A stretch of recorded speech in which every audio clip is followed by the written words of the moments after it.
La mesa de honor está presidida por el señor rector, doctor Pedro Cotillo Segarra. Junto a él se encuentran la vicerrectora académica, doctora Antonia Castro Rodríguez, el vicerrector de investigación, doctor Bernardino Ramírez Bautista, el secretario general, doctor José Niño Montero, y la presidenta de la comisión del 463 aniversario, doctora Eleusi Pérez Tuesta. Al lado derecho de la mesa de honor se encuentran los señores embajadores don Alan Wagner Tizón y don José Antonio García Belaúnde, quienes recibirán en esta magna ceremonia el grado de doctor honoris causa, la más alta distinción académica que confiere la Universidad Nacional Mayor de San Marcos. Señoras y señores, con la venia del señor rector, damos inicio a esta sesión solemne por el 463 aniversario de la Universidad Nacional Mayor de San Marcos. Todos de pie, por favor, para entonar las sagradas notas del Himno Nacional del Perú. Somos libres, seamos, los siempre seamos, los siempre, y antes nieves sus luces de sol, que faltemos al voto solemne que la patria de eterno elevó, que faltemos al voto solemne que la patria de eterno elevó,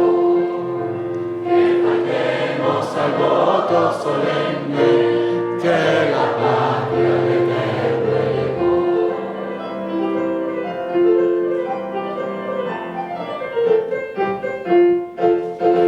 En su cima los Andes sostenga la bandera pleno bicolor,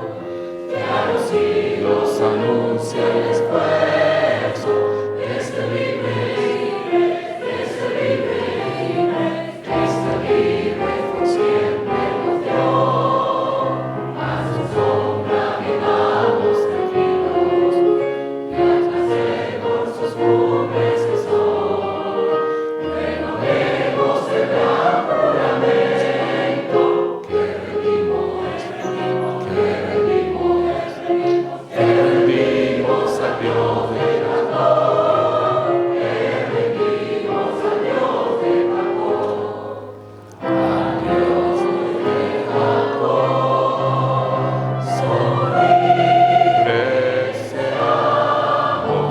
los siempre seamos, los siempre, y antes nieves sus luces de sol, que faltemos al voto solemne que la patria.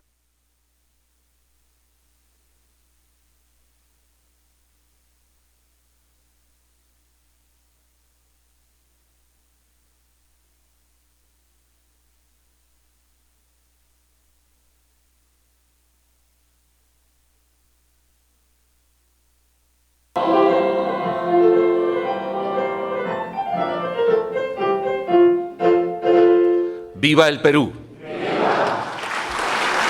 Podemos tomar asiento. A continuación, el señor secretario general, doctor José Niño Montero, dará lectura a la cédula real de fundación de la Universidad Nacional Mayor de San Marcos, dada en Valladolid el 12 de mayo de 1551. Doctor Niño Montero.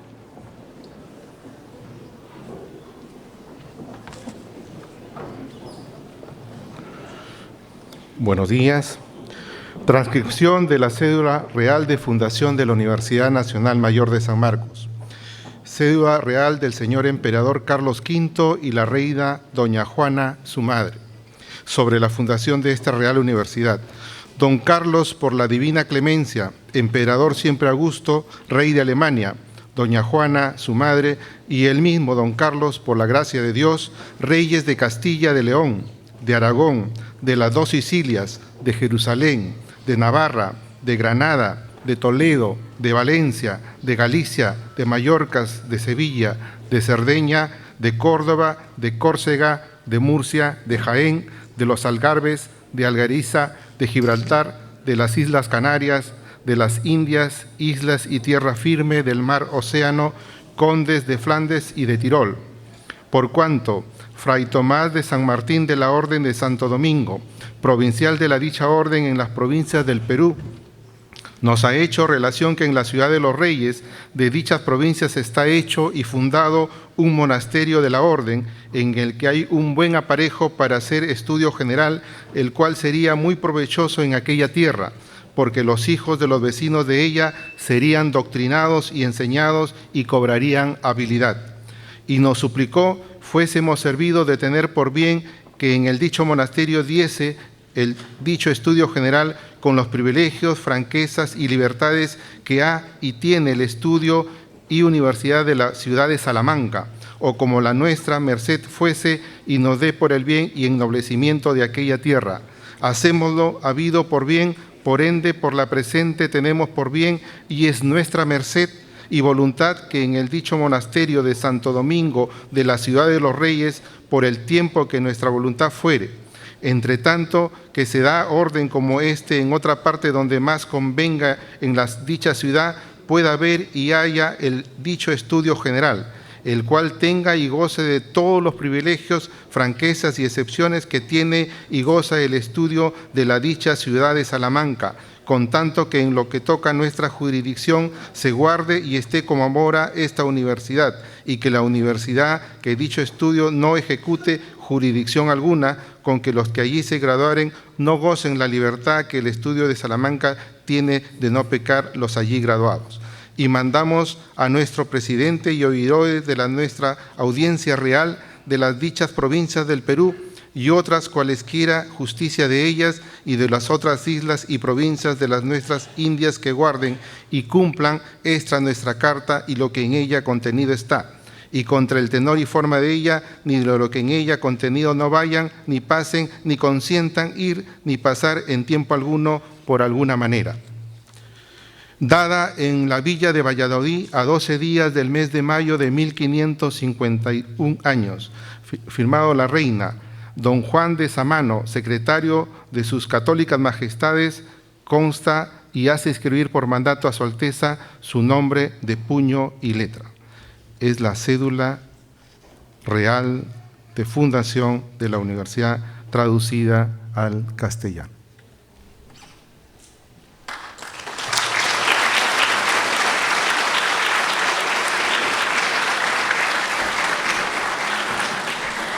A continuación, el discurso de orden, a cargo del embajador Harry Belevan McBride, director del Instituto Raúl Porras Barrenechea.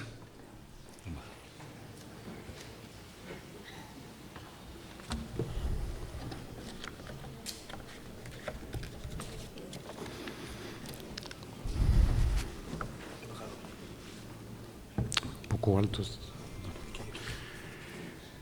Señor rector Pedro Cotillo Segarra, señores vicerrectores, señores rectores de universidades peruanas, señores secretario general, decanos y profesores eméritos, principales, asociados y auxiliares sanmarquinos, señora presidenta de la Comisión de Celebraciones Conmemorativas, señores congresistas y altas autoridades del gobierno, señores embajadores y representantes extranjeros, familias Wagner y García Belaúnde, señores estudiantes, funcionarios y empleados sanmarquinos, amigos todos de esta decana de América. El singular privilegio que usted me concede, señor rector, al encargarme recibir en nombre de la Universidad Nacional Mayor de San Marcos a dos destacados peruanos que hoy ingresan a estos claustros centenarios, investidos de un doctorado que honra mutuamente a ellos y a nuestra comunidad universitaria, solo puede explicarse por el hecho ciertamente circunstancial de encontrarme yo al frente del Instituto Raúl Porras Barrenechea, aquel centro de altos estudios e investigaciones de nuestra universidad, cuyo nombre personifica acaso más que cualquier otro de entre los insignes maestros sanmarquinos que ejercieron la diplomacia, los lazos indisolubles que a través de la historia republicana han emparentado esta casona con Torre Tagle, entidades del Estado por igual emblemáticas que identifican a dos instituciones tutelares de la nación. Señor embajador Alan Wagner Tizón, señor embajador José Antonio García Belaúnde, o como estaría tentado de decirlo, queridos Alan y Joselo, si no fuese demasiado informal para tan formal ocasión. Bien podrán ustedes intuir la emoción que siento por esta dispensa, porque bien saben ustedes, colegas, de esa larga travesía de más de 40 años en el servicio exterior de la República, el alto aprecio profesional y afecto personal que les profeso de antaño. Es por eso que siento como un honor tener que recordar ahora, fuese apenas brevemente, aquello de más apropiado sobre el perfil de ambos que pueda sumar a la histórica labor que realizaron ustedes a lo largo del proceso de La Haya, particularmente durante estos últimos 6 años medulares, y que es la razón tan valedera para la que nuestra universidad ha decidido incorporarlos entre los más doctos de los suyos. La lectura ulterior de las resoluciones rectorales de titulación nos ilustrará seguramente sobre otras facetas de su destacado recorrido profesional. Señoras y señores, familiares e invitados, si bien es evidente la afinidad física que hay entre los embajadores García Belaúnde y Wagner, cuyas características, corpóreas les permiten a ambos mirar al común de la gente por encima del hombro, aún sin proponérselo, la amistad entre ellos no se iniciará realmente sino hasta el encuentro en las aulas de la Academia Diplomática, fortaleciéndose a lo largo de la carrera y a lo largo de los años. Es por la vocación diplomática compartida la que ha de juntarlos y no el usual encuentro en el recinto universitario, porque de hecho el Wagner primigenio se inclinará por las ciencias, mientras que García Belaúnde seguirá la trayectoria familiar de las humanidades. Efectivamente, Alan Wagner, de mentalidad fundamentalmente científica por la positiva influencia paterna, tras la cual asomaba un alto ejecutivo y empresario, cursó estudios de ingeniería química en la Universidad Nacional de Trujillo y en la Universidad Nacional de Ingeniería, con un paso fugaz por el patio de letras de la Universidad Católica, antes de descubrir el universo más sutil, o menos rígido en todo caso, de las relaciones internacionales, al que desde ese momento le dedicará su vida profesional. Pero no vaya a creerse que la diplomacia borró en él su sentido analítico, porque ese mismo raciocinio metódico propio de la ciencia, según el cual, partiendo de una determinada conjetura hacia arriba la premisa tangible, lo aplicará Wagner en sus enfoques de política exterior, principalmente en las 2 ocasiones en que se desempeñó como ministro de Relaciones Exteriores y de seguro como ministro de Defensa. Más aún, alguna vez confesaría él que su entusiasmo por Mahler o Bach es porque siempre anheló desentrañar la filiación científica del lenguaje de la música, como si ésta fuese ni más ni menos un sonoro algoritmo matemático cuya mecánica se ocultaría en los renglones del pentagrama. Me pregunto entonces si no fue instintivamente esa concepción rectilínea de sus cavilaciones músicas y científicas la que le inspiraron a negociar los trazos que desde el 27 de enero pasado delimitan un mar de Grau engrandecido en unos 50.000 kilómetros cuadrados de océano, gracias al esfuerzo múltiple de un conjunto de profesionales que él lideró como agente del Estado y que García Belaúnde había seleccionado personalmente como canciller. Austero en su comportamiento, pero con gran sensibilidad humana, a Alan Wagner se le siente a veces como queriendo esconder detrás de una severa, aunque refinada adustez, esa cara de póker, como alguien lo ha tildado, un sentido del humor siempre discreto porque exento de mordacidad, como dan fe los muchos amigos que sabemos de sus eximias cualidades personales. Distinto, en cambio, me parece el camino emprendido por José Antonio García Belaúnde, quien, con estudios de literatura en la Universidad Católica, ingresaría a la Cancillería como Wagner por el primer peldaño de la jerarquía laboral, para alcanzar 2 décadas luego la máxima categoría profesional a una edad tan temprana que lo convertiría en uno de los embajadores peruanos más jóvenes del que se tenga memoria. De estirpe humanística, hijo de un paradigma de la magistratura, nieto de un célebre pensador y sobrino de uno de los presidentes más íntegros que ha tenido la República, este ferviente prustiano a quien su padre llamaría Joselo desde niño, para salvarlo de la redundante banalidad de un cacofónico Pepe, y que me disculpen los Pepes aquí presentes esta mañana, fortalecerá su inclinación por las relaciones internacionales desarrolladas en la Academia Diplomática, con estudios de posgrado en la Universidad de Oxford y un trabajo de 14 años como funcionario internacional, que lo dotará de esa especialidad en la cosa económica que desarrolla como catedrático y ensayista hasta el día de hoy, y que conjuga tan hábilmente con la devoción literaria que siempre fue la suya. Esa afabilidad innata en él, constante en la conducta y desbordante en sus querencias, le permite igualmente camuflar detrás de una conspicua urbanidad propia a todo conversador apasionado, una fina ironía que no deslucen ni sus impetuosas carcajadas tan contagiosas en sus resonancias. Mal concluiría, sin embargo, estas rápidas semblanzas si soslayara el hecho que la amistad entre ellos se vio aún reforzada en la adversidad compartida, como consecuencia del violento desafuero de 1992, cuando junto con decenas de otros funcionarios ambos fueron expulsados del servicio diplomático, con agravios que, si jamás pudieron salpicarlos a ellos como individuos, sí dañarían profundamente a la institución. Esta solo se repondría, aunque de otra suerte, una década después, con la gallarda disculpa del presidente Alejandro Toledo en nombre de un país arrepentido.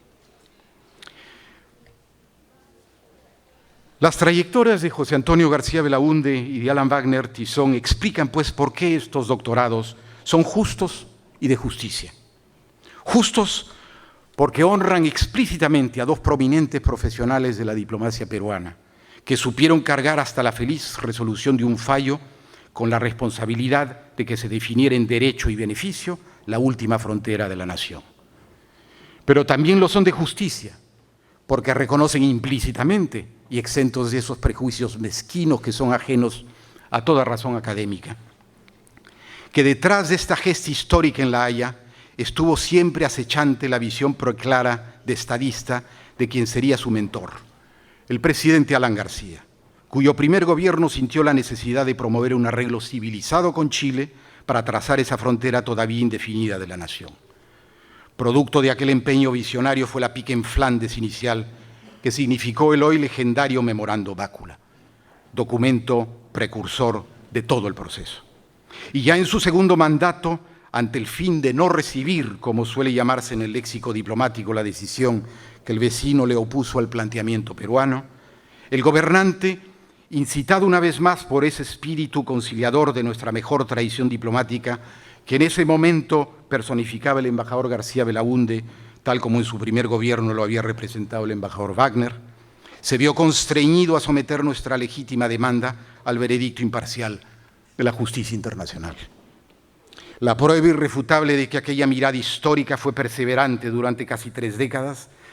y que jamás se borró en la memoria retentiva del mandatario es precisamente que en sus 2 gestiones al frente del Estado contó con el apoyo de estos 2 mismos diplomáticos que hoy honramos, en simbólico gesto de una nación agradecida cuya representatividad esta Universidad de San Marcos puede arrogarse y lo hace. Señor rector, señores vicerrectores, dentro de cualquier institución en la que el ciclo de renovación es íncito a la naturaleza misma de su dinámica, la forma más propicia de evitar vacíos en la memoria orgánica es con el aporte homogéneo con que contribuye cada generación a la identidad colectiva. La generación del 70 en Torre Tagle, que los embajadores Wagner y García Belaúnde encarnan con tanta dignidad, ha sabido aportar a través de distintas disciplinas a la imperecedera memoria institucional, fortaleciéndola. Así, en el ámbito político-diplomático lo hizo trabajando arduamente para obtener una paz permanente con el Ecuador, fijando a perpetuidad en 1988 nuestra frontera terrestre con la firma del Acta de Brasilia, y en el 2011 suscribiendo el acuerdo que estableció nuestra definitiva frontera marítima común, garantizando de este modo el tan exitoso desarrollo que compartimos con ese gran país amigo que es el Ecuador. Con entrega semejante en 1999, otros integrantes de esta generación se abocaron a la firma con Chile del protocolo complementario y el acta de ejecución de las cláusulas pendientes del Tratado de Lima. y ahora acaba de lograr la demarcación del último de nuestros confines geográficos que permanecía en la indefinición, esa frontera marítima que augura un futuro sin par de entendimiento y de prosperidad para nuestros dos pueblos, el peruano y el chileno.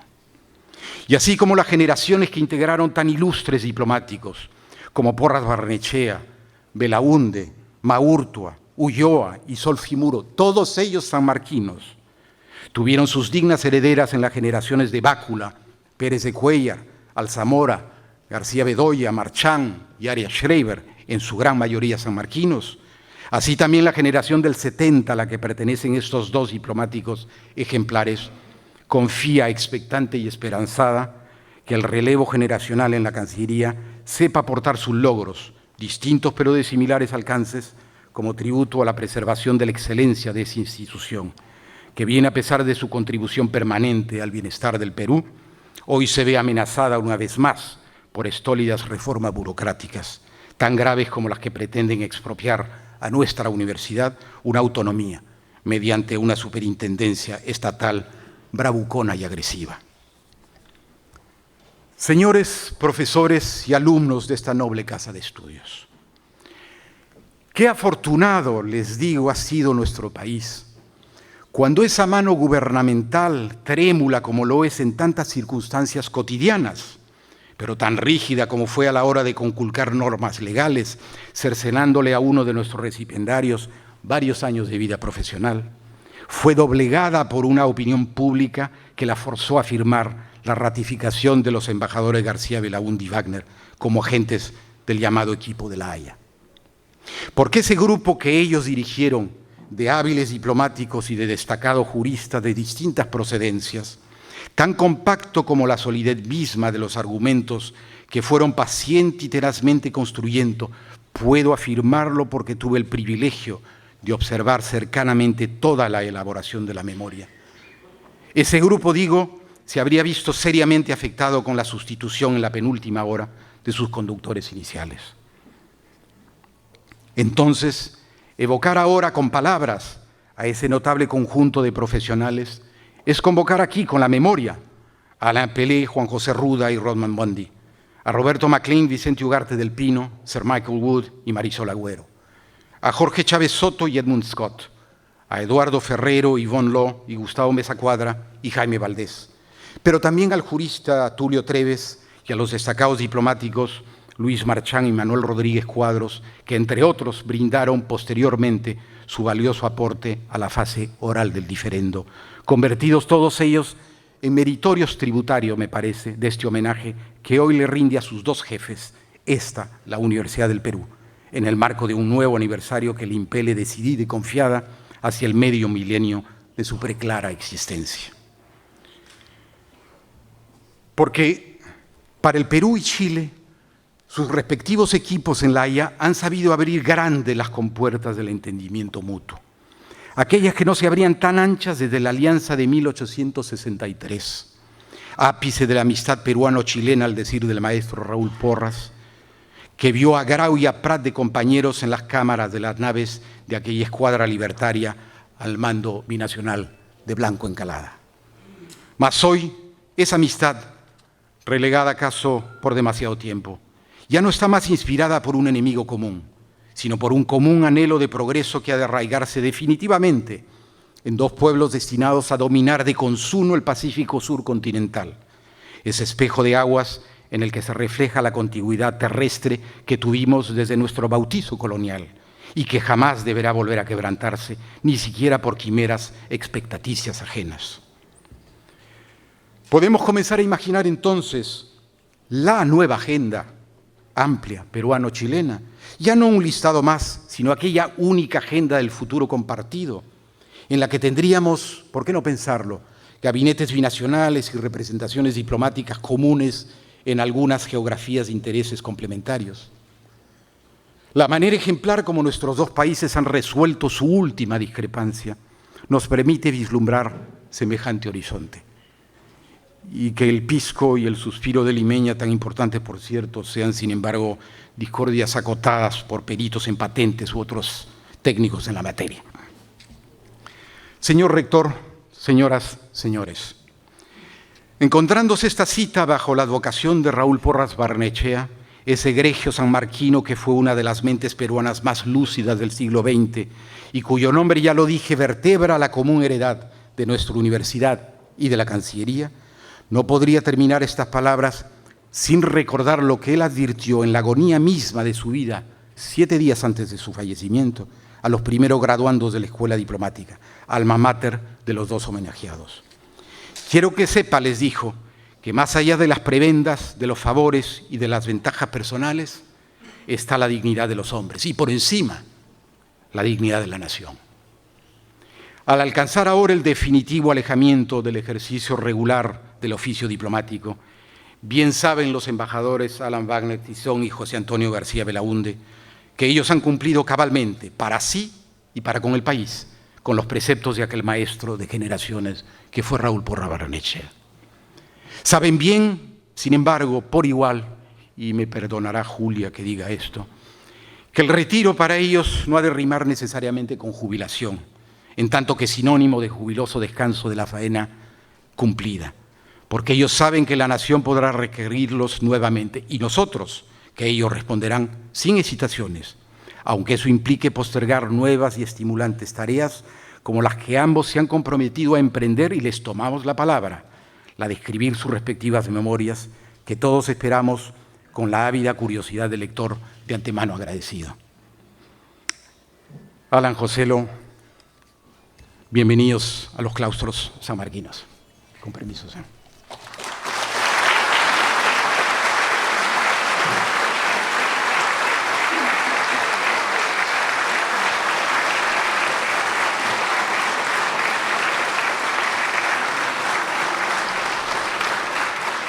Acto seguido, el señor secretario general, doctor José Niño Montero, dará lectura a la resolución que otorga la distinción honorífica Doctor Honoris Causa al excelentísimo señor embajador José Antonio García Belaúnde.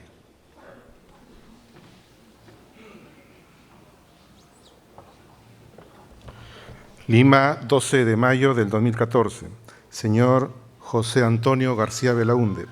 Se ha expedido la resolución rectoral 2287-2014. Lima, 7 de mayo del 2014, visto el expediente de la Secretaría General sobre otorgamiento de distinción Doctor Honoris Causa. Considerando que la distinción de Doctor Honoris Causa es tradicionalmente conferida por la Universidad Nacional Mayor de San Marcos a los intelectuales, científicos, religiosos, artistas y personalidades que han contribuido significativamente a la paz, el bienestar y el desarrollo de la humanidad. Que don José Antonio García Belaúnde ha realizado estudios de Derecho en la Pontificia Universidad Católica del Perú. Obtuvo la licenciatura en Relaciones Internacionales en la Academia Diplomática del Perú y el diploma de posgrado en Política Exterior en la Universidad de Oxford, Gran Bretaña. Que don José Antonio García Belaúnde, en su amplia y destacada trayectoria como diplomático, se ha desempeñado como director general de negociaciones internacionales del Ministerio de Economía y Finanzas y Comercio, asesor y director general de la Secretaría General de la Comunidad Andina, ministro de Relaciones Exteriores, segundo secretario de la Misión del Perú en las Naciones Unidas, embajador del Perú en Francia, España, México, Estados Unidos, ministro consejero de la Embajada del Perú en Quito, Ecuador, embajador del Perú ante la Asociación Latinoamericana de Libre Comercio, que asimismo ha sido organizador de la quinta cumbre de jefes de Estado y de Gobierno de América Latina y el Caribe, Unión Europea y de la cumbre de la APEC, que en el ámbito académico ha sido profesor de la Academia Diplomática del Perú entre el año 1971 a 1981, conferencista del Centro de Altos Estudios Militares del Perú y coordinador de la Maestría de Relaciones Internacionales, siendo en la actualidad profesor en la Maestría de Gobernabilidad de la Universidad Privada San Martín de Porres. Que el Consejo Universitario en su sesión de fecha 9 de abril del 2014, a propuesta del señor Rector, acordó conferir la distinción de Doctor Honoris Causa a don José Antonio García Belaúnde, en mérito a su brillante trayectoria profesional como diplomático y relevante labor académica, y estando dentro de las atribuciones conferidas al señor Rector por la Ley Universitaria número 23733, el Estatuto de la Universidad Nacional Mayor de San Marcos y sus modificatorias, se resuelve. Artículo primero. Conferir la distinción de doctor honoris causa a don José Antonio García Belaúnde en mérito a su brillante trayectoria profesional como diplomático y relevante labor académica. Artículo segundo. Otorgar a don José Antonio García Belaúnde el diploma y la insignia que lo acreditan permanentemente como doctor honoris causa de la Universidad Nacional Mayor de San Marcos. Regístrese, comuníquese, publíquese y archívese. Firmado Pedro Atilio Cotillo Segarra, rector de la Universidad Nacional Mayor de San Marcos.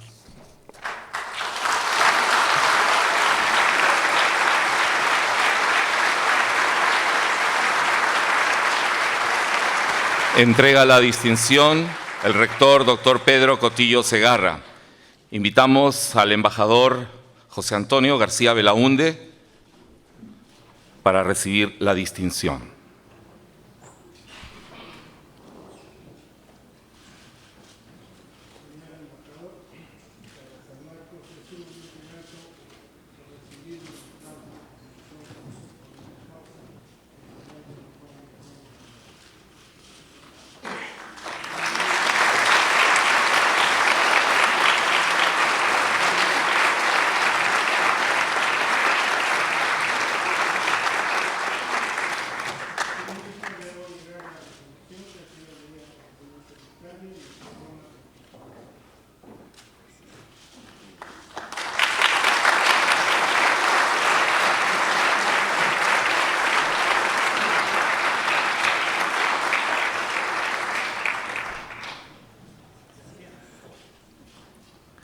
Y ahora las palabras del excelentísimo señor embajador doctor José Antonio García Belaúnde.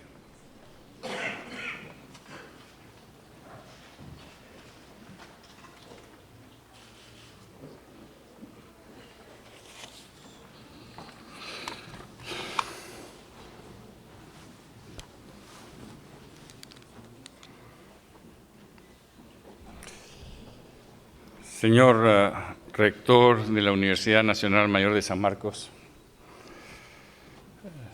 señoras y señores vicerrectores y profesores, autoridades de esta Casa de Estudios, querida familia, queridos colegas y amigos todos. Al agradecer muy sinceramente el honor que esta centenaria y prestigiosísima Casa de Estudios ha querido conferirme, lo hago con la humildad de saber que estas galas las lucieron antes que yo y con muchos más méritos, hombres y mujeres de talento y sabiduría. En mi caso, debo pensar que no por azar uno de los significados que al vocablo gracia da el diccionario de la Academia de la Lengua es don o favor que se hace sin merecimiento particular. Diré yo que esta gracia recibida me confunde más por el hecho de no ser yo un sanmarquino. Pero como hijo y nieto de sanmarquinos, sé de la generosidad de esta universidad y siento que me ha extendido la misma benevolencia que tuvo con mi abuelo Víctor Andrés Belaúnde, cuando desterrado por la dictadura leída, lo hizo su representante ante las universidades americanas. O con mi padre, Domingo García Rada, a quien ofrecieron nuevas responsabilidades académicas cuando la dictadura de Velasco lo echó de la Corte Suprema, y que al jubilarse fue investido como profesor emérito, aquí, en el Salón Contiguo, la Capilla de Loreto, en una hermosa ceremonia que recuerdo con nitidez. Dejando la esfera familiar para entrar en la profesional, debo decir que mi primer maestro en este oficio fue Carlos García Bedoya, sanmarquino también, y discípulo de dos de las viejas glorias de este claustro, Raúl Porras Barrenechea y Alberto Ulloa Sotomayor. No ha sido pues San Marcos ajeno para mí. He traído estos nombres ilustres a nuestro recuerdo para destacar, como lo acaba de hacer el embajador Beleván, que una institución como esta, tan íntimamente ligada a la historia del Perú, sus problemas y sus hombres y mujeres, tiene un vínculo natural con nuestra diplomacia. Después de todo, La cuestión de los límites del Perú ocupó mucho tiempo y preocupó consistentemente a los peruanos, ya sean estudiosos y eruditos como políticos y ciudadanos. No hay figura destacada de la diplomacia peruana del siglo XIX y gran parte del siglo XX que no haya sido también parte activa de la vida universitaria sanmarquina. En esta perspectiva, la ceremonia de esta mañana tiene además el sentido de celebración del final de la historia de la delimitación del Perú. Una larga historia que comienza con la República y que nos ha acompañado casi hasta su bicentenario. Todo empezó con las tres tareas fundamentales del nuevo Estado peruano: preservar su independencia, fijar su extensión territorial y ser reconocido internacionalmente. Para lo primero fue convocado el Congreso Fictiónico de Panamá por Simón Bolívar y su canciller Faustino Sánchez Carrió. Para el reconocimiento internacional se enviaron destacados emisarios a convencer a las grandes potencias, incluyendo los estados pontificios, a donde llegó el rector de esta casa, don Bartolomé Herrera. Pero en ambos casos, y para mediados de la década de 1860, teníamos asegurada nuestra independencia y el reconocimiento internacional como país soberano. Más largo y complejo resultó el empeño de definir nuestro perímetro territorial. Los títulos no eran los prístinos que debieron ser. No solo las mediciones geográficas eran de carácter aproximativo, sino que muchas particiones, desmembramientos o anexiones territoriales respondían a criterios ajenos a la naturaleza de los vínculos históricos de las poblaciones nativas o a su entorno geográfico.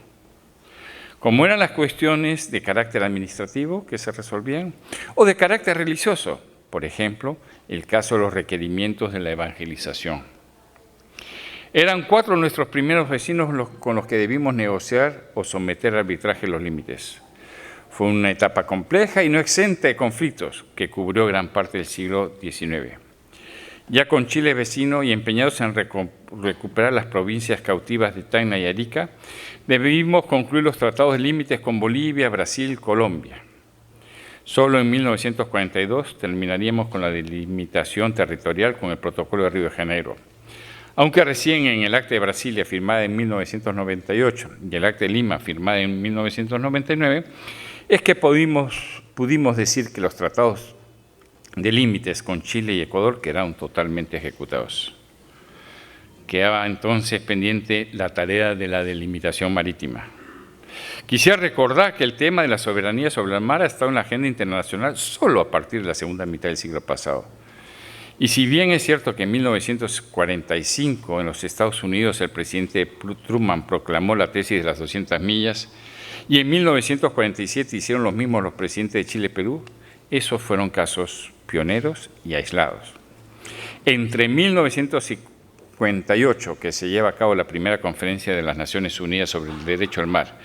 y 1982, que se firma la convención en Montego Bay, se desarrolla propiamente el derecho al mar, el nuevo derecho al mar.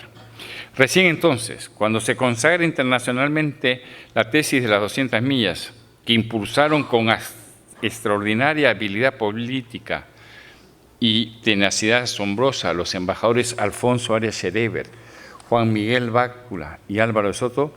es que podíamos asumir la tarea de limitar nuestro mar, en donde existía un statu quo en la frontera sur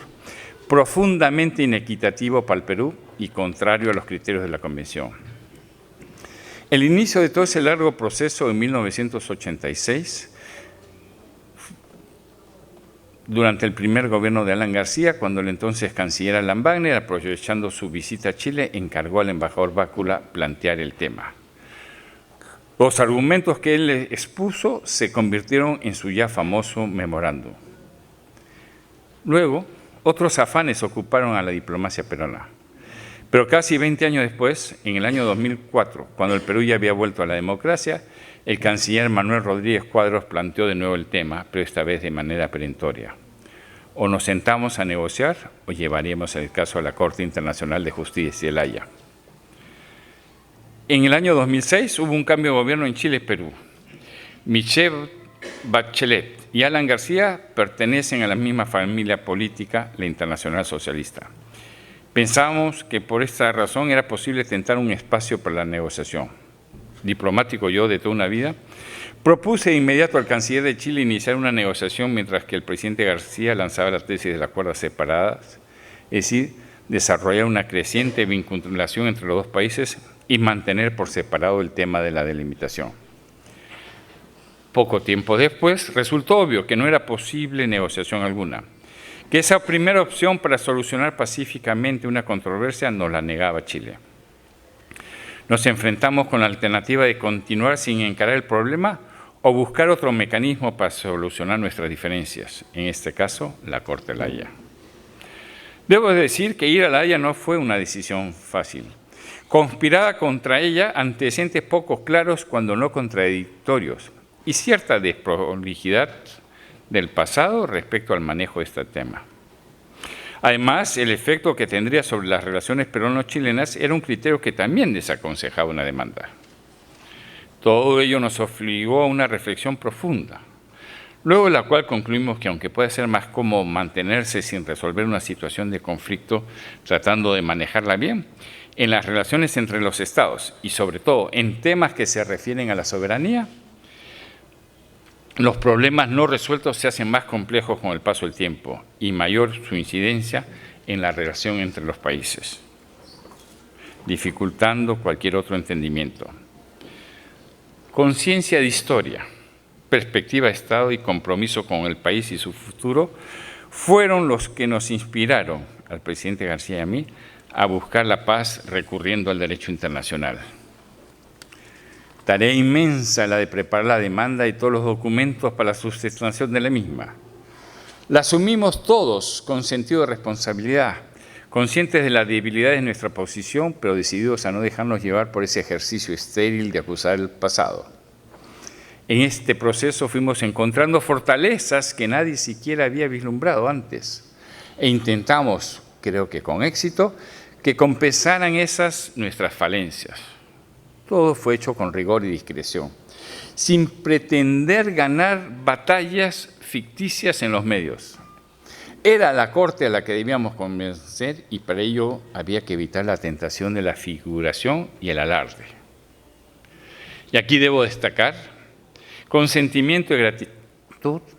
que el pueblo peruano entendió cabalmente nuestro proceder e hizo confianza en nosotros. Fueron 6 años en donde un grupo de profesionales de altísimas cualificaciones, imbuidos de mística, entregando talento y esfuerzo con generosidad,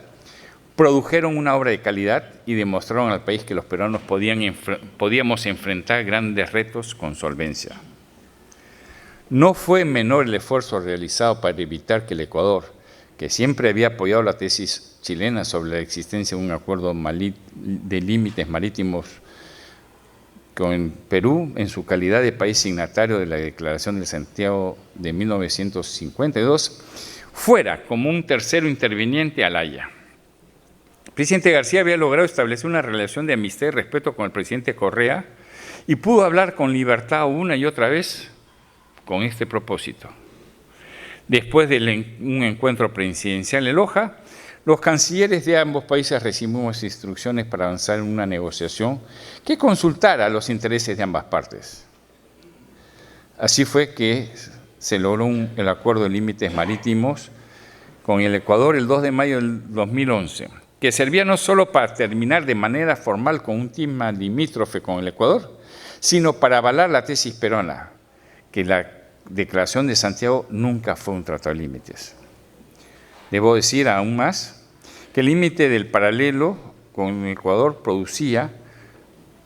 a diferencia con la frontera sur, resultados equitativos. En su poemario Canto ceremonial contra un oso hormiguero, el poeta Antonio Cisneros se preguntaba qué se ganó o se perdió entre estas aguas. Yo quiero apropiarme de ese verso para decir que la litis sometida a la Corte era simplemente de apariencia y consistía en determinar si existía o no un tratado de límites marítimos. Según nosotros no existía. Chile argumentaba que sí. Trasladamos a Chile la carga de la prueba y no pudo mostrar que había un acuerdo formal. Así nos lo reconoció la Corte, no había acuerdo. Y por tanto el límite no era el paralelo hasta las 200 millas o ad infinito, como había sugerido Chile en algún momento. Sin embargo, haciendo gala de creatividad y originalidad, la Corte estableció el concepto de acuerdo tácito para definir el statu quo consagrado por el acuerdo fronterizo del año 54 y las notas diplomáticas de 1968 y 69, pero restringió su alcance a la milla 80, de conformidad con el criterio de pesca registrado en la zona antes de 1986 que la Corte había establecido. Al trazar una línea equidistante a partir de la milla 80, la Corte le otorgó al Perú acceso a 22.000 kilómetros cuadrados que habían estado bajo soberanía chilena y 28.000 kilómetros cuadrados más sobre los cuales Chile pretendía, unas veces que era su mar presencial y otras que eran aguas internacionales, pero que nunca reconoció la soberanía peruana. En total, ganamos 50.000 kilómetros de espacio marítimo, equivalente al 75% de lo solicitado en la demanda que interpusimos. Para aquellos escépticos que son incapaces de reconocer éxitos del país, por prejuiciados que son, los más, o por alguna subalternidad penosa de otros, habría que decirles con toda claridad que no pudo haber pérdida porque nada teníamos. Más bien, hemos incorporado un espacio marítimo a nuestro dominio y hemos terminado de definir nuestros límites. Y en este caso, en cuanto a la relación con Chile, quizás cabe parafrasear al expresidente chileno Salvador Allende en su hora trágica para augurar que pronto se abrirán las grandes alamedas por las que discurrirá la paz y la integración de nuestros pueblos.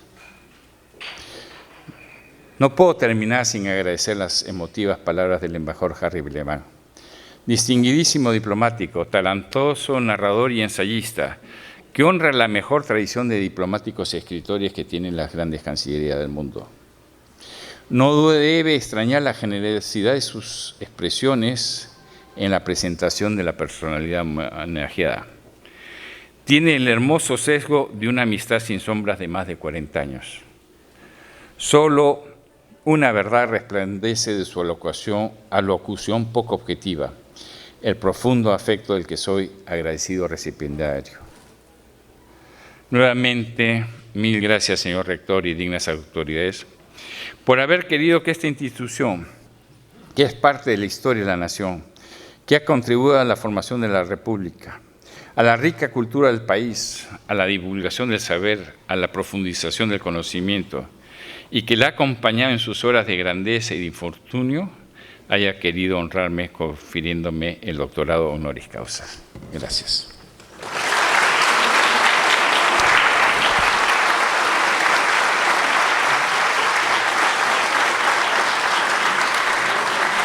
Toma asiento el nuevo doctor José Antonio García Belaúnde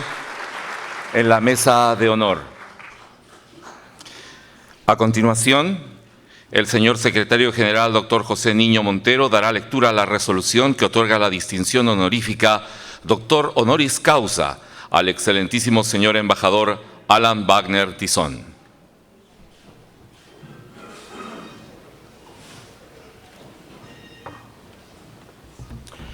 Lima, 12 de mayo del 2014, señor Alan Wagner Tizón. Se ha expedido la resolución rectoral 2286-2014. Lima, 7 de mayo del 2014, visto el expediente del rectorado sobre otorgamiento de distinción doctor honoris causa. Considerando que la distinción de doctor honoris causa es tradicionalmente conferida por la Universidad Nacional Mayor de San Marcos a los intelectuales, científicos, religiosos, artistas y personalidades que han contribuido significativamente a la paz, el bienestar y al desarrollo de la humanidad. Que don Alan Wagner Tizón es diplomático de carrera, licenciado en Relaciones Internacionales y conciliador extrajudicial. Realizó estudios de Ingeniería Química en la Universidad Nacional de Trujillo y en la Universidad Nacional de Ingeniería. en la Facultad de Letras de la Pontificia Universidad Católica del Perú, en la Academia Diplomática y en el Centro de Capacitación para Conciliadores, Concilium, que don Alan Wagner Tizón ingresó por concurso al Ministerio de Relaciones Exteriores como ayudante, desempeñándose posteriormente como asistente en el Departamento de Información de la Dirección Comercial. Ingresó al servicio diplomático en 1968 como tercer secretario, asumiendo responsabilidades como jefe del Departamento Económico de la Embajada del Perú en los Estados Unidos de América, consejero y director de Cooperación Técnica y Financiera Internacional, consejero, director de Relaciones Económicas Latinoamericanas e Integración, consejero y jefe del Departamento Político de la Embajada del Perú en Chile, ministro consejero, jefe de gabinete del viceministro y secretario general de Relaciones Exteriores del Ministerio de Defensa, ministro de Defensa, ministro de Relaciones Exteriores, así como embajador del Perú en España, Venezuela y el Reino de los Países Bajos, entre otros,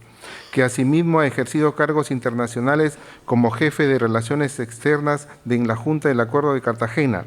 director de Desarrollo y asesor especial para Relaciones Externas de la Secretaría Permanente del Sistema Económico Latinoamericano CELA, Caracas, asesor de la Secretaría General de la Comunidad Andina para la Política Exterior Común, como agente para la Corte Internacional de Justicia para el Diferendo Marítimo con Chile y como secretario general de la Comunidad Andina. Que don Alan Wagner Tizón se ha desempeñado en el ámbito académico como profesor de la Academia Diplomática del Perú y en diversas universidades, siendo profesor de la Facultad de Integración en la Universidad Andina Simón Bolívar, profesor de la Escuela de Graduados de la Facultad de Ciencias Jurídicas y Políticas en la Universidad Central de Venezuela y profesor de la Maestría en Gobernabilidad en el Instituto de Gobierno de la Universidad San Martín de Porres, entre otros, que ha sido merecedor a numerosas distinciones como Gran Cruz de la Orden El Sol del Perú, oficial, comendador y Gran Cruz en la Orden del Mérito por Servicios Distinguidos del Perú. Que el Consejo Universitario, en su sesión de fecha 9 de abril del 2014, a propuesta del señor Rector, acordó conferir la distinción de doctor honoris causa a don Alan Wagner Tizón en mérito a su brillante trayectoria profesional como diplomático y en virtud a su relevante labor académica. Y estando lo acordado por el Consejo Universitario y a las atribuciones conferidas al señor Rector por la Ley Universitaria 23733, el Estatuto Universitario y sus modificatorias, se resuelve, artículo primero, conferir la distinción de doctor honoris causa a don Alan Wagner Tizón en mérito a su reconocida trayectoria profesional como diplomático y en virtud a su relevante labor académica. Artículo segundo, otorgar a don Alan Wagner Tizón el diploma y la insignia que lo acreditan permanentemente como doctor honoris causa de la Universidad Nacional Mayor de San Marcos. Regístrese, comuníquese, publíquese y archívese, firmado Pedro Atilio Cotillo Segarra, rector de la Universidad Nacional Mayor de San Marcos.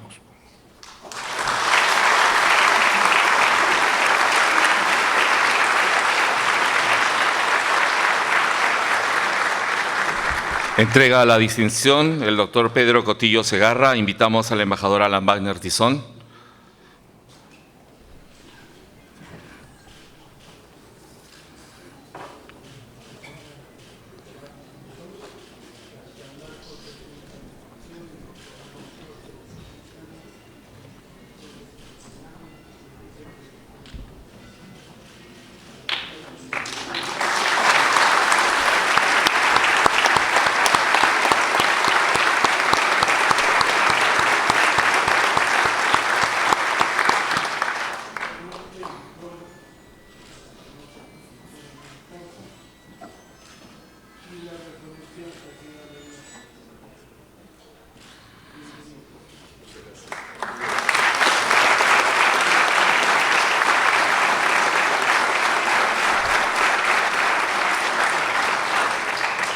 Escuchemos ahora las palabras del excelentísimo señor embajador, doctor Alan Wagner Tizón.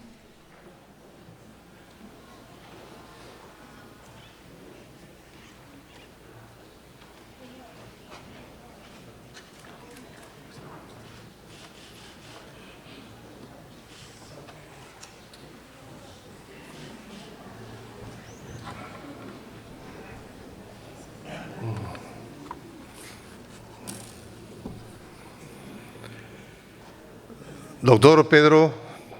Cotillo Segarra, rector de la Universidad Nacional Mayor de San Marcos, distinguidos vicerrectores y miembros del Consejo Universitario, decanos y personal docente y administrativo, doctora Eleusi Pérez Tuesta, presidenta de la Comisión para la celebración del 463 aniversario de la Universidad,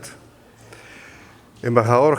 Harry Beliván McBride, director ejecutivo del Instituto Raúl Porras Barrenechea, distinguidas autoridades e invitados, querida familia y amigos que nos acompañan en esta ceremonia tan especial. Agradezco profundamente al señor rector y al Consejo Universitario por la distinción honoris causa que han tenido a bien concederme y que recibo con profundo honor y emoción por provenir de la Universidad Decana de América, por cuyas aulas transité brevemente en 2 oportunidades. Asimismo, mis felicitaciones a la comunidad sanmarquina por su 463 aniversario en camino a su 5º centenario. Un agradecimiento especial a mi querido amigo y colega, el embajador Harry Beliván McBride, por la generosa presentación que ha hecho de mi trayectoria profesional y de la función que me correspondió desempeñar durante los últimos 6 años como agente del Perú ante la Corte Internacional de Justicia para el diferendo sobre delimitación marítima con Chile, conduciendo un excepcional equipo de profesionales peruanos e internacionales a quienes me permito hacer partícipes, con su venia, señor rector, de esta distinción. Señor rector, señoras y señores,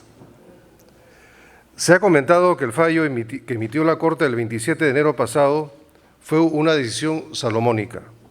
es decir, buscó dar algo a cada país para que ambos quedaran medianamente satisfechos. Aparte de que ello no hace justicia al rey Salomón, cuya intención nunca fue dividir en 2 a la criatura, sino descubrir a su auténtica madre, eso no es cierto. Fue un fallo en derecho y a ello quisiera dedicar estas breves palabras. En efecto,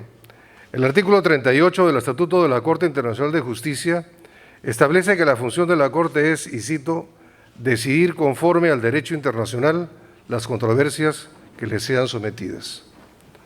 El mismo artículo añade que ello no restringe la facultad de la Corte de decidir un litigio ex aequo et bono, es decir, en equidad, si las partes así lo convinieran. Ello no ha sido el caso entre el Perú y Chile y en escasas oportunidades se aplica. Repito, fue un fallo en derecho. Por otro lado, en los casos sobre delimitación marítima, la Corte aplica lo dispuesto en los artículos 74, párrafo 1 y 83, párrafo 1, de la Convención sobre el Derecho del Mar, que tal como la Corte ha reconocido, hoy está reflejado en el derecho internacional consuetudinario. Estas cláusulas, aplicables tanto a la plataforma continental como a la zona económica exclusiva, señalan que de la limitación deberá hacerse por tratado conforme al derecho internacional, y cito nuevamente, a fin de alcanzar una solución equitativa. Aquí puede encontrarse el origen del error. La Corte falla en derecho, no en equidad. Sin embargo, la delimitación marítima debe conducir a un resultado equitativo, pero no antes, sino después de establecido el derecho de las partes. Como es conocido, la esencia de la controversia entre el Perú y Chile era la existencia o no de un tratado que hubiera establecido el límite marítimo entre ambos países hasta las 200 millas. En su solicitud a la Corte en enero de 2008 y luego en sus petitorios al final de la fase oral del proceso en diciembre de 2012, el Perú pidió que ante la ausencia de un tratado de límites marítimos entre los 2 países, la Corte estableciera dicho límite aplicando el derecho internacional consuetudinario derivado de la Convención sobre el Derecho del Mar, mediante una línea equidistante a las costas de los 2 países en el área de superposición de sus respectivas 200 millas, conocida como el Triángulo Interno, la cual debería iniciarse en el punto Concordia por ser el terminus del límite marítimo establecido por el Tratado de Lima de 1929. Asimismo, el Perú solicitó a la Corte que reconociera su derecho al área situada dentro de su zona de 200 millas y más allá de las 200 millas chilenas, el denominado Triángulo Externo, que Chile consideraba alta mar y parte de su llamado mar presencial. Por el contrario, Chile sostuvo que la Declaración de Santiago de 1952, por la cual los 3 países del Pacífico Sur anunciaron al mundo su decisión de extender su soberanía y jurisdicción hasta un mínimo de 200 millas frente a sus costas, era el tratado que había establecido el límite marítimo entre los 2 países. Según Chile, el párrafo 4 de la Declaración de Santiago delimitaba tanto la zona marítima general como insular de los países signatarios. La Corte analizó la Declaración de Santiago de conformidad con el derecho internacional consuetudinario que rige la interpretación de los tratados, tal como se encuentra contenido en el artículo 31 de la Convención de Viena sobre el derecho a los tratados, y dio la razón al Perú.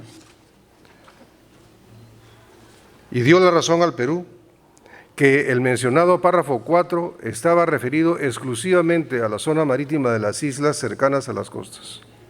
Asimismo, concordó con el Perú que el objetivo y fin de la declaración fue, como indica su preámbulo, la conservación y protección de los recursos naturales necesarios para la subsistencia y desarrollo económico de los pueblos de los 3 países firmantes, y no, como sostenía Chile, que debía entenderse la declaración identificando los perímetros de las zonas marítimas de cada Estado parte. En vista de ello, la Corte concluyó en el párrafo 70 de su fallo que, cito, contrario a las alegaciones chilenas, Chile y el Perú, al adoptar la Declaración de Santiago, no acordaron el establecimiento de un límite marítimo lateral entre ellos en el paralelo que se interna en el Océano Pacífico a partir del punto final de su frontera terrestre. Fin de la cita. Esta decisión, basada estrictamente en derecho, fue crucial para el Perú, ya que de otra manera la situación vigente hasta entonces se hubiera mantenido. Como consecuencia de ello, la Corte pasaría a examinar la zona de superposición o el conocido Triángulo Interno, cuya delimitación el Perú había solicitado. Además, con ello desapareció el argumento por el cual Chile negaba los derechos del Perú sobre el Triángulo Externo,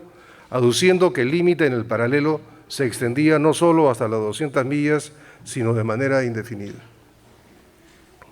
A continuación, la Corte pasó a examinar otros convenios concertados por los 3 países del Pacífico Sur en los años siguientes y se detuvo en el convenio de 1954 sobre zona especial fronteriza marítima. La Corte observó que el preámbulo de dicho convenio menciona que las embarcaciones pesqueras artesanales, por carecer de conocimientos e instrumentos para determinar su posición en el mar, violaban con frecuencia la, cito, frontera marítima entre los estados vecinos y que su artículo primero establecía, a partir de las 12 millas, una zona especial de tolerancia de 10 millas marinas de ancho, cito nuevamente, a cada lado del paralelo que constituye el límite marítimo entre los 2 países. Fin de la cita. El equipo peruano era consciente que la redacción de dicho convenio planteaba dificultades para la posición peruana y en sus alegatos había buscado atraer la atención de los jueces sobre el carácter específico y limitado de dicho convenio, al estar referido a embarcaciones pesqueras artesanales que navegaban a escasa distancia de la costa. Es decir, que en ningún caso la zona especial de tolerancia y el paralelo sobre el cual ésta se establecía podían llegar hasta las 200 millas, sino a una distancia considerablemente menor. No obstante, asumíamos que la Corte podría considerar dicho convenio como una circunstancia pertinente a la hora de decidir el límite marítimo en el Triángulo Interno. En el año 2007,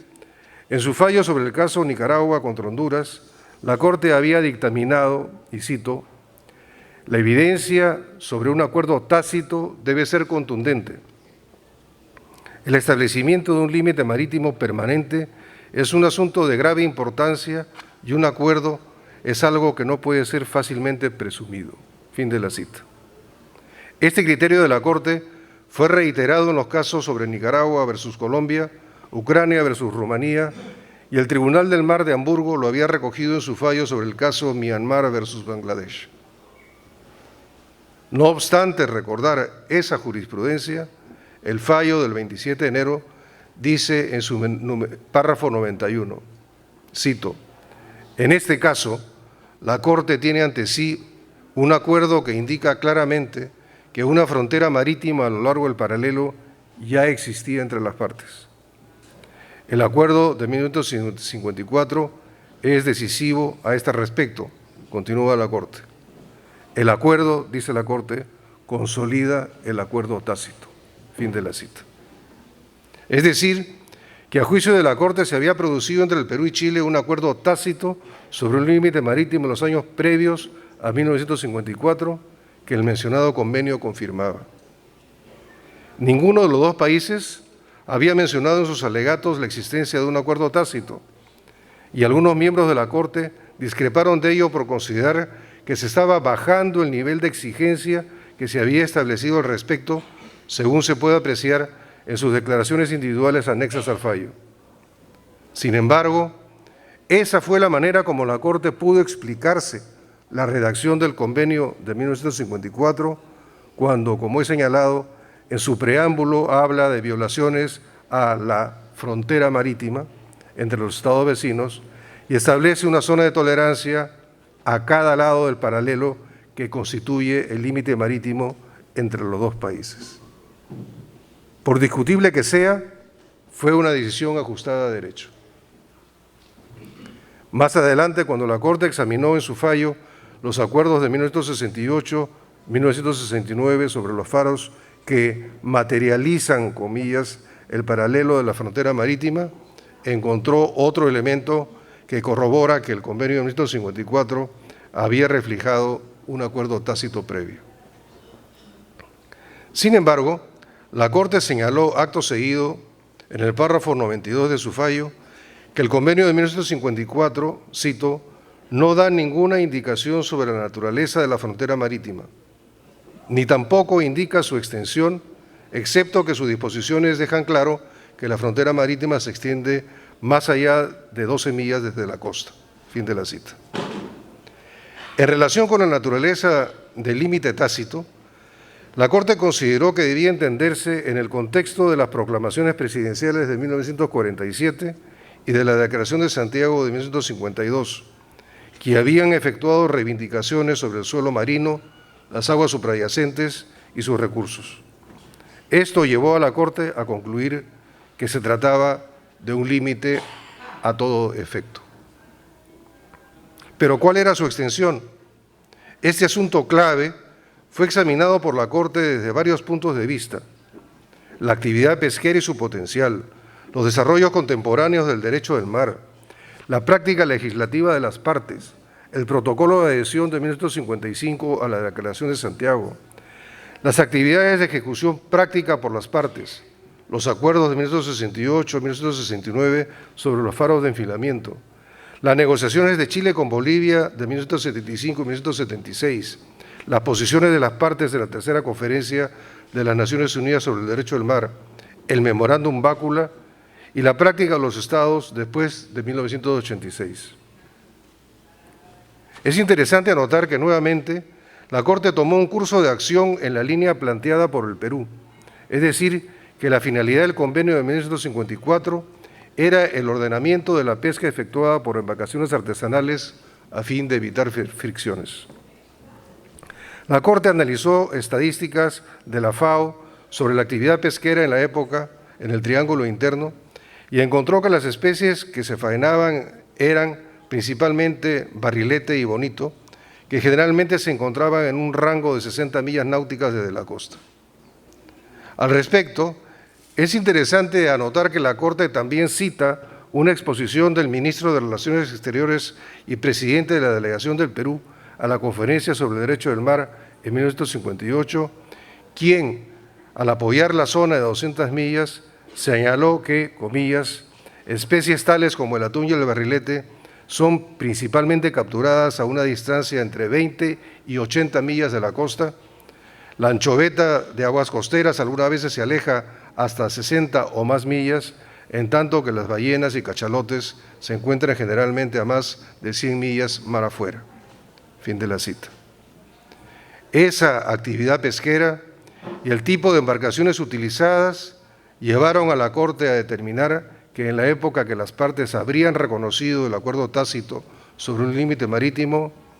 comillas, era improbable que hubieran considerado que se extendía hasta las 200 millas, es decir, la posición expuesta por el Perú. Con ese punto de partida y los estudios realizados sobre los otros aspectos arriba mencionados, la Corte dictaminó en el párrafo 151 del fallo que,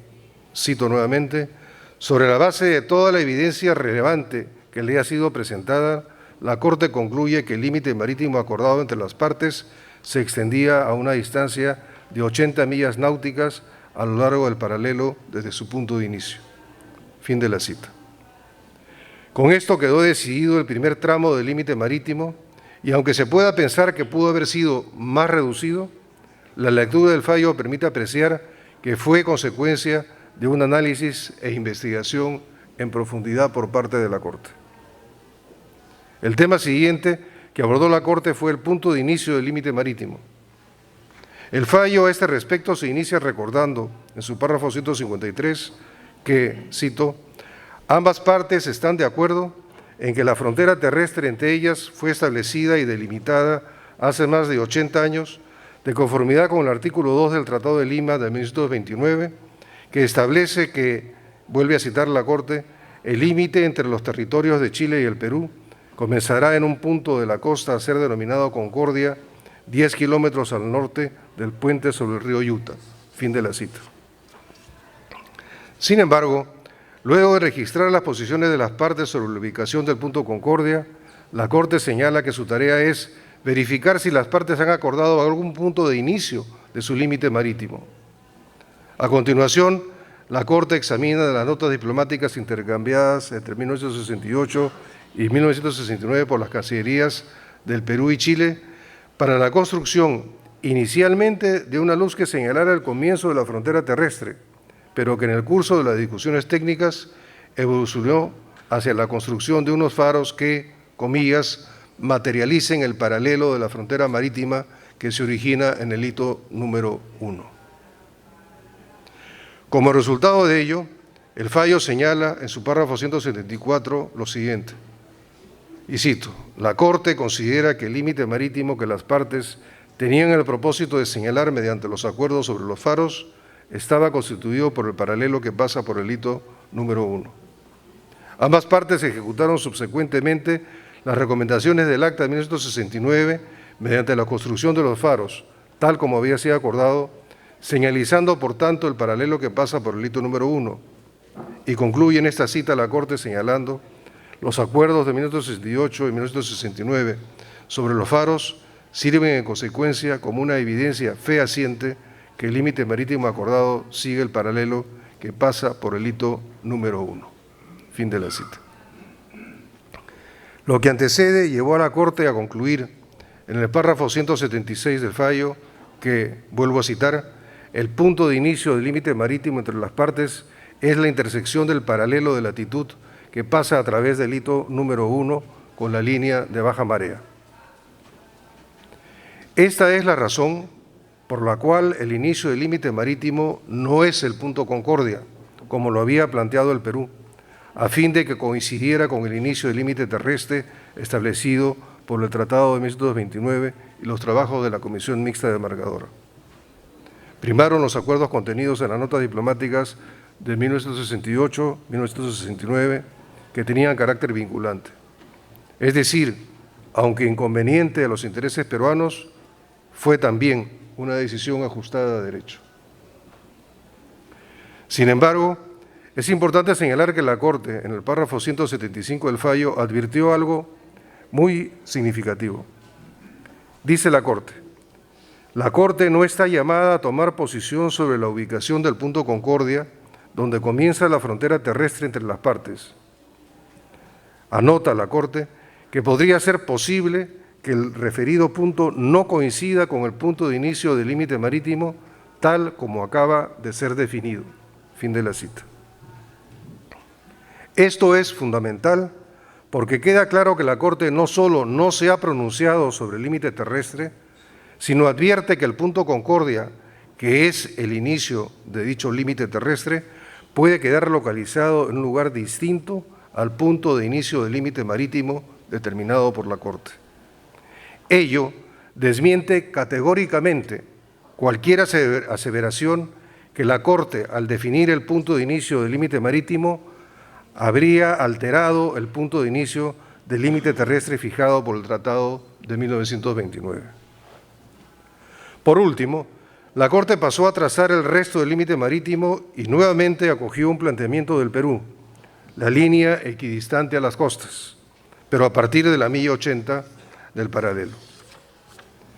Para el trazado de dicha línea, la Corte aplicó la metodología establecida en anteriores fallos, buscando lograr, como indica la Convención sobre el Derecho del Mar, un resultado equitativo. A partir de puntos contribuyentes en las costas de Chile y el Perú, definió el límite con una trayectoria suroeste hasta tocar el borde de la zona chilena de 200 millas y luego, verticalmente, hasta tocar el borde de la zona peruana de 200 millas. Como consecuencia de ello, el Perú obtuvo el 60% de la zona de superposición o triángulo interno y el 100% del área dentro de su zona de 200 millas o triángulo externo que Chile reputaba alta mar. En resumen, como ya se ha dicho, mediante la defensa de sus títulos jurídicos y un fallo ajustado de derecho,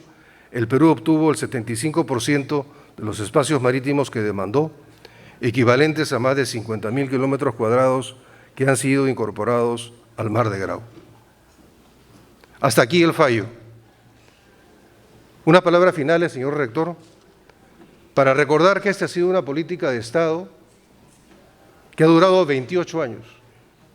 Desde 1986, en que se hizo el primer planteamiento a Chile sobre la necesidad de negociar un tratado de límite marítimo, los sucesivos gobiernos, directa o indirectamente, han continuado esta política de Estado a través de una institución profesional como el Ministerio de Relaciones Exteriores, con una sólida unidad nacional y además con un equipo de profesionales de la mayor calidad. Cabe preguntarnos, señor rector, señores asistentes, si hemos sido capaces de desarrollar una política de Estado de tan largo plazo y con tanto éxito, ¿no seremos también capaces de desarrollar otras políticas de Estado que igualmente trasciendan los gobiernos de turno y que permitan resolver graves problemas que nuestro país confronta?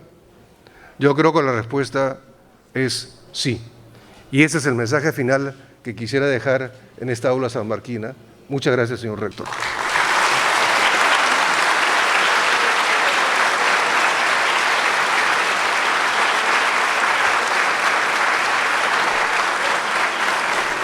Toma asiento el nuevo doctor, embajador Alan Wagner Tizón, en la mesa de honor.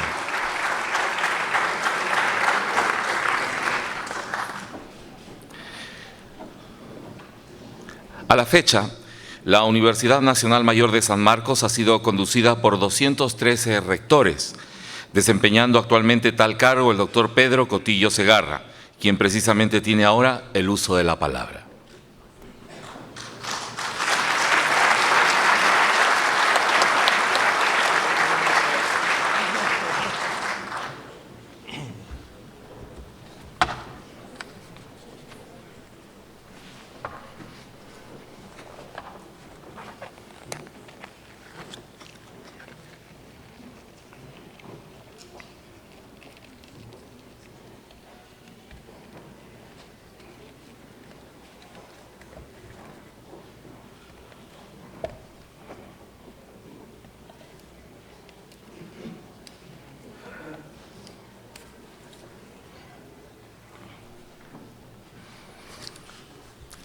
Distinguida concurrencia, tengan todos ustedes muy buenas tardes. Hemos comenzado a las 6:30 las actividades del día de hoy. Es un buen número de horas, pero seguimos igual con el ánimo al tope. Máximo después de haber escuchado las brillantes disertaciones de nuestros dos profesores eméritos, que nos ha ilustrado ampliamente sobre cómo han sido las negociaciones y antes que salga el libro, ya tenemos el avant premier.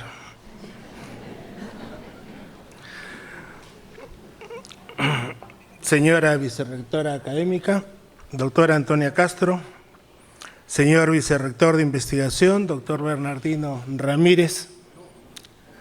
doctores brillantes embajadores recibidos el día de hoy como doctores honoris causa de San Marcos, doctora Eleusi Pérez, presidenta de la comisión organizadora, doctor José Niño Montero, secretario general, señoras decanas, señores decanos, señores profesores, funcionarios, miembros del cuerpo diplomático, miembros del Congreso, familiares de nuestros doctorandos. Es sumamente importante lo que nos han comentado nuestros doctorandos, pero también es importante que el día de hoy hablemos sobre temas universitarios. Y sean mis primeras palabras de agradecimiento a vuestra presencia en este 463 aniversario de la Decana de América, tan querida, prestigiada y emblemática universidad pública del país que va camino al 5º centenario de su fundación. La continuidad histórica de San Marcos imprime la vigencia activa de un modelo de universidad alternativo, que siempre estuvo inspirado en los ideales más avanzados de su época y el compromiso consecuente de su comunidad académica.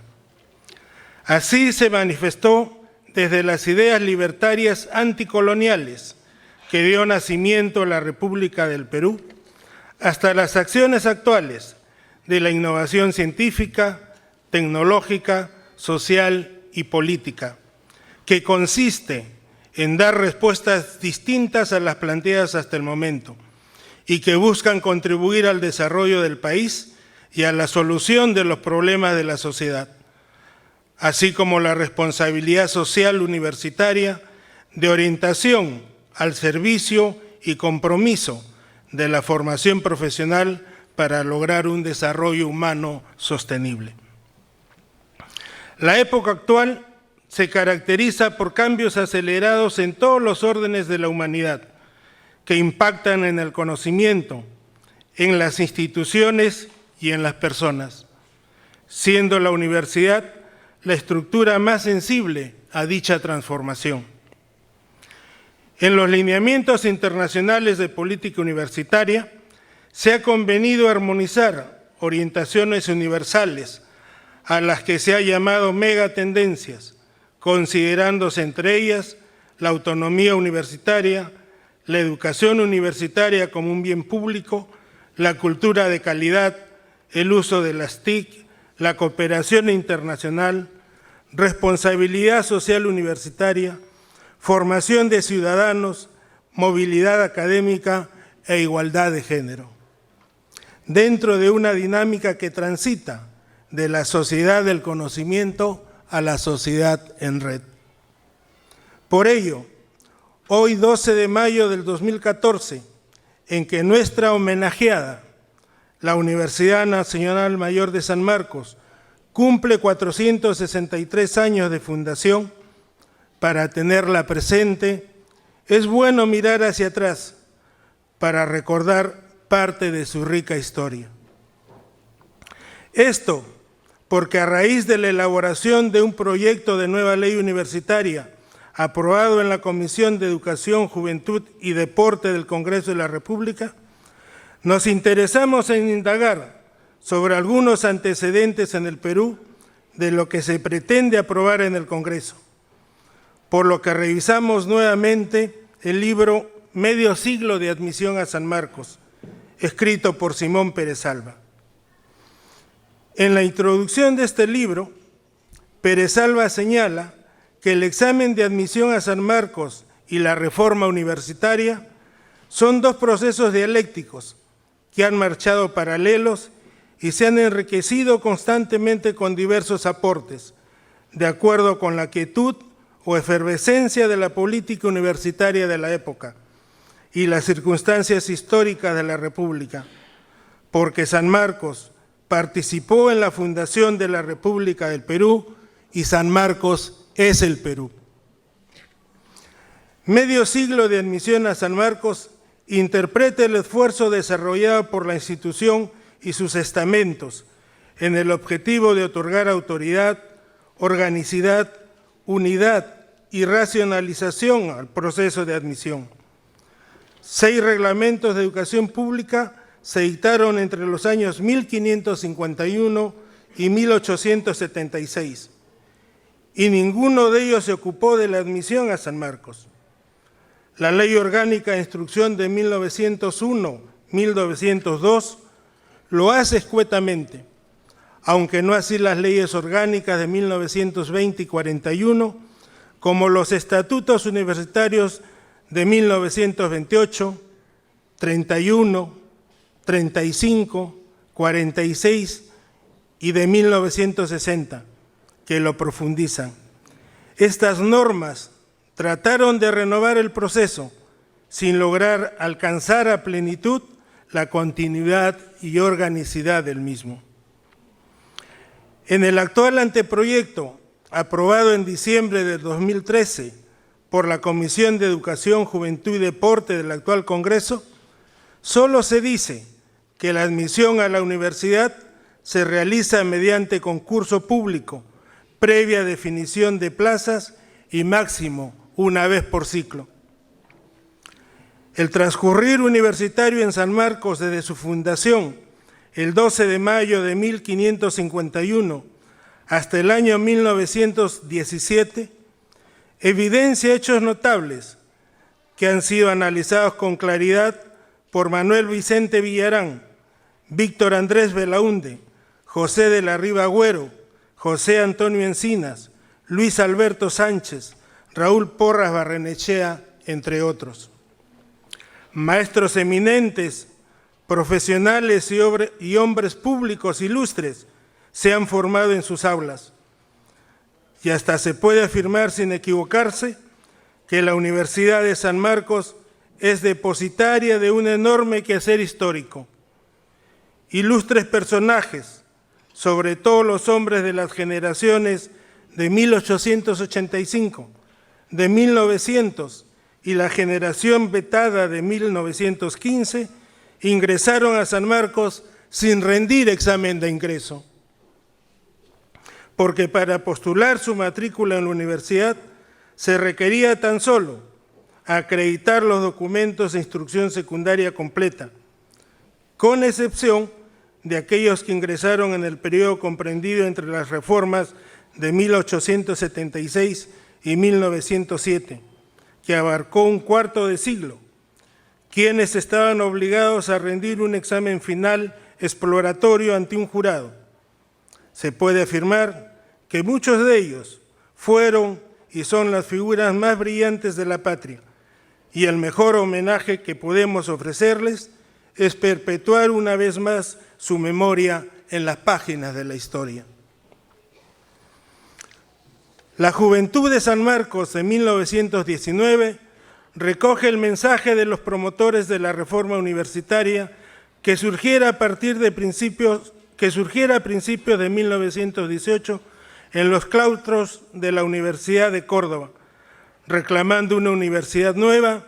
y la coparticipación del estudiantado en el gobierno de la universidad, vinculación intensa con los graduados, asistencia y docencia libre y extensión de la universidad hacia la colectividad. Movimiento reformista latinoamericano que encontró el más franco apoyo en todas las universidades y se encarnó de la rebeldía de los estudiantes de San Marcos. Dirigía los destinos de la República don José Pardo y Barrera, 1915-1919, y ejercía el rectorado de San Marcos el maestro Javier Prado Ugarteche. Era notorio que la juventud sanmarquina se hallaba animada de los más ardientes anhelos de renovación universitaria y exigía vehementemente un cambio perentorio. Rápidamente, y sin darse cuenta desbordó sus inquietudes hacia el campo político. La situación hizo crisis a fines de 1917, obligando a las autoridades de San Marcos a reglamentar una serie de requisitos que se ponen en práctica a partir de 1918, sometiendo a los postulantes a un examen de exploración ante un jurado nombrado por los decanos de las Facultades de Letras y Ciencias respectivamente. En tanto se aprobase la nueva Ley Orgánica de Enseñanza Pública que ardorosamente solicitaban los maestros y las juventudes de la época. Es decir, se había introducido una modificación sustancial en el ingreso a San Marcos. Ya no se hablaba de libre ingreso, en el cual bastaba solo haber finalizado los estudios de instrucción secundaria. En la historia de San Marcos y en la de algunas universidades del Perú, se han repetido episodios de luchas protagonizadas por los estudiantes de todas las tendencias en defensa de la autonomía, de la libertad y de las leyes de la República, reclamando en todo momento el diálogo abierto y sin reticencias, bajo la sombra del árbol inmenso de la universidad, en donde se debaten los problemas del país y se estudia la forma de resolverlos. Porque en la universidad existe la poderosa fuerza crítica capaz de conducir a la opinión pública por los senderos de la cooperación y el entendimiento que tanta falta hace en países como el nuestro. De otra parte, la Ley Orgánica de Educación de 1920 traducía los aspectos fundamentales de la universidad renovada, y lo que angustiosamente hacía falta en San Marcos no era precisamente una nueva ley, sino auxilios económicos suficientes, como sucede hasta la fecha, para el cumplimiento de su misión. La Ley Orgánica de Educación de 1920 establecía para la enseñanza secundaria un ciclo de 5 años y otro de 7, tratando de adaptarse a las necesidades de los estudiantes procedentes de las distintas clases sociales. En la universidad, la mayoría de los estudiantes procedían de una clase social dominante, al parecer insensible ante la situación de una clase media que no alcanzaba a consolidarse y de una clase pobre integrada por obreros y campesinos que atónitos no llegaban a comprender el estado de cosas en que se debatían y que alentados por la juventud idealista perteneciente a la generación vetada, luchaban en busca de nuevos horizontes a través de la universidad. Se hacía evidente que la universidad era víctima de la crisis nacional en materia de educación secundaria, como ahora, y los estudiantes carentes de madurez mental, deficientemente capacitados y sin orientación vocacional, tenían que fracasar en su postulación a la universidad, y un buen porcentaje de los que lograban ingresar carecían de los conocimientos básicos requeridos para lograr con éxito sus estudios universitarios.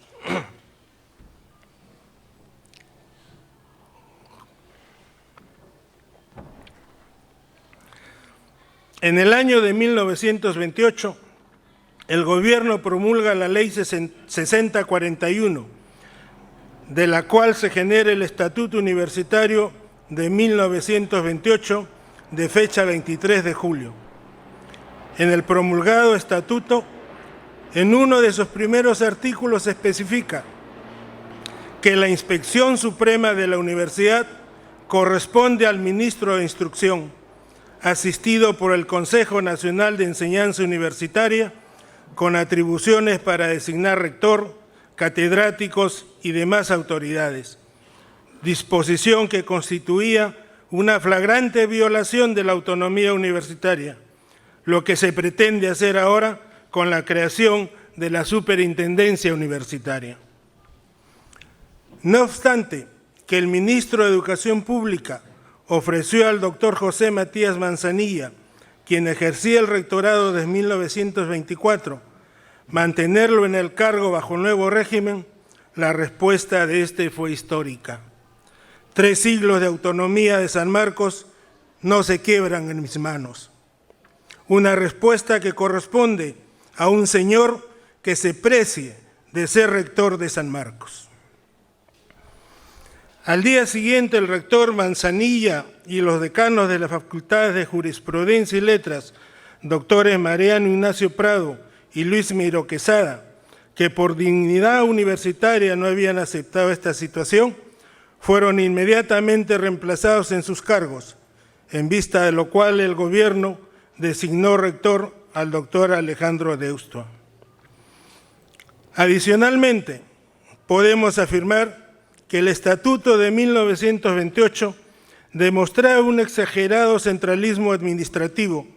y el deseo del gobierno de dirigir la vida universitaria a través del llamado Consejo Nacional de Enseñanza Universitaria, convertido en el organismo omnímodo de gobierno. Este consejo estuvo integrado por el ministro de Instrucción Pública, por 4 delegados nombrados por el Poder Ejecutivo,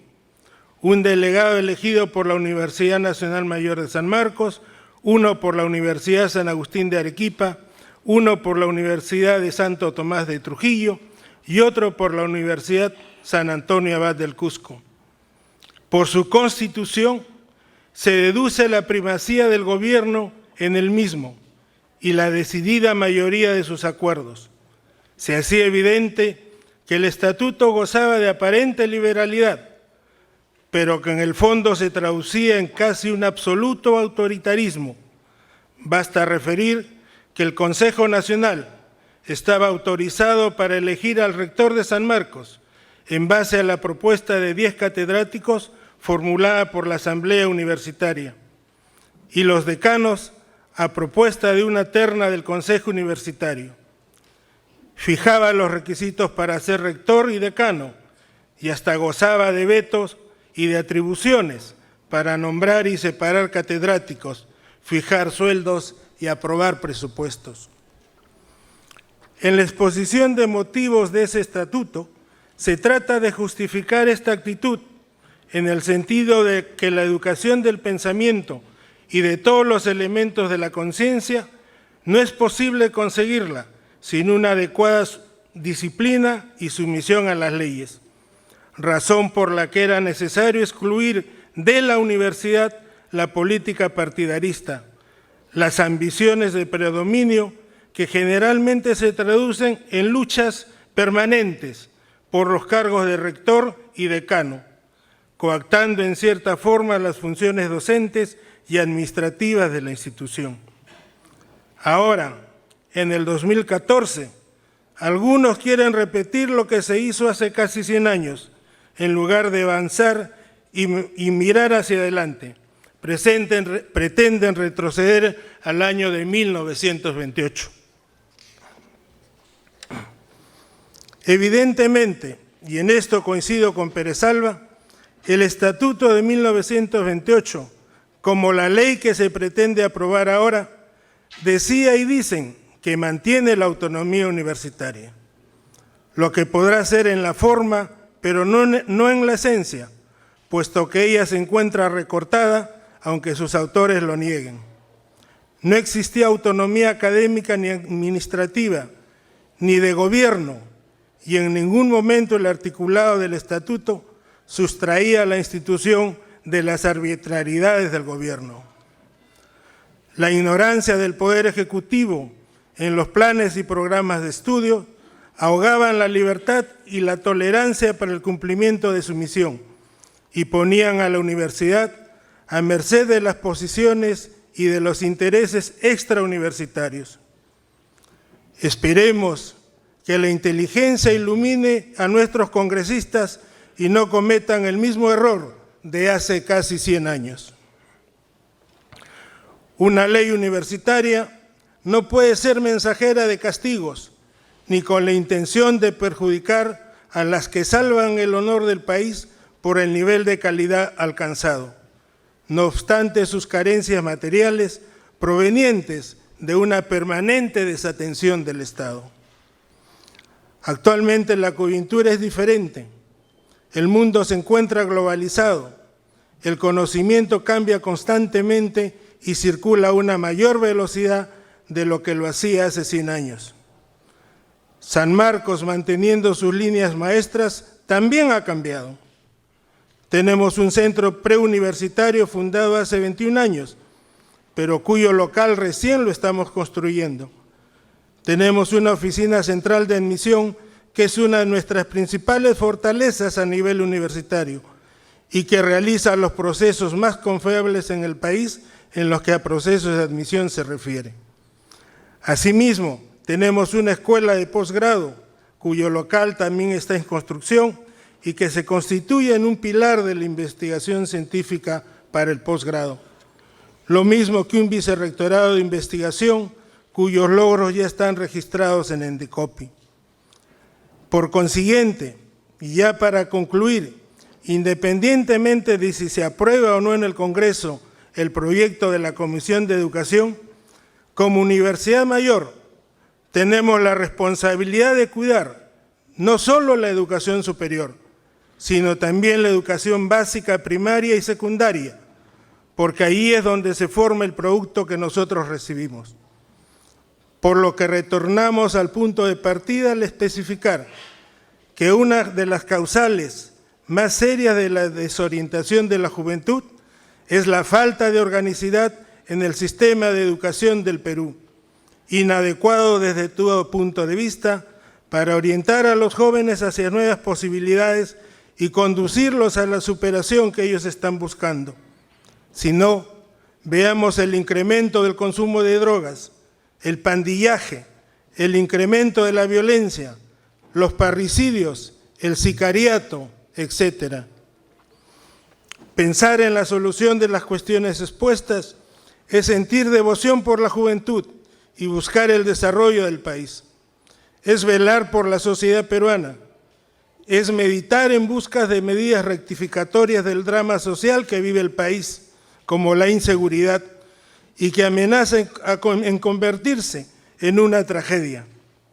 Es evitar la sombra donde se incuba el resentimiento social que amenaza tarde o temprano destruir el principio de autoridad,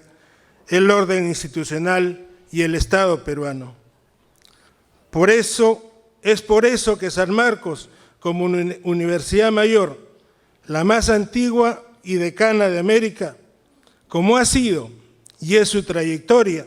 defenderá siempre la autonomía universitaria. Nada justifica el despojo de la autonomía universitaria. Más bien, antes de recortarla, hay que fortalecerla y hacerla real y efectiva. La autonomía entraña libertades y estas no se pueden cercenar con sofismas y falacias. Si hay algunas situaciones atípicas en algunos centros universitarios, jamás pueden servir de pretexto para destruir todo lo bueno que existe y que intencionalmente se niega y se ignora. La universidad merece una nueva ley que respete, consagre y le otorgue su autonomía como el faro de libertades que hace crecer al país.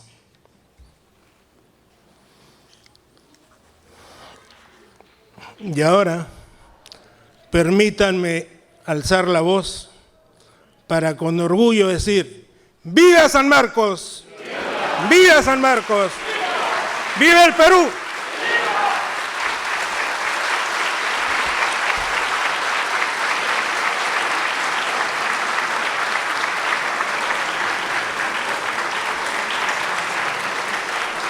Ha sido el discurso del doctor Pedro Cotillo Segarra, rector de la Universidad Nacional Mayor de San Marcos. Ahora el coro de la universidad interpretará el Canticorum Júbilo.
A la concurrencia distinguida, todos de pie, por favor.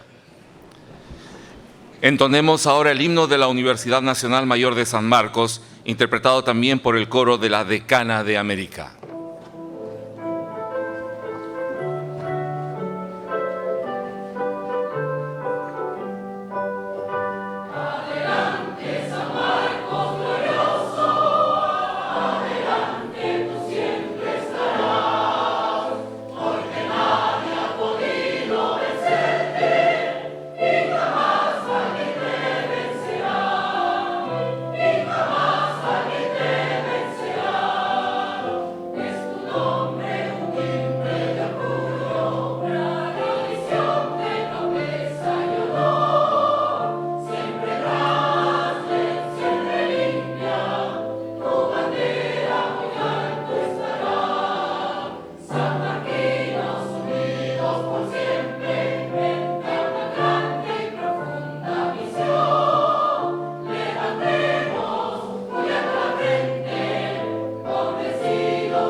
Con su venia, señor rector, esta ceremonia ha concluido. Despedimos a las autoridades acompañadas de los nuevos doctores incorporados a la Universidad Nacional Mayor de San Marcos.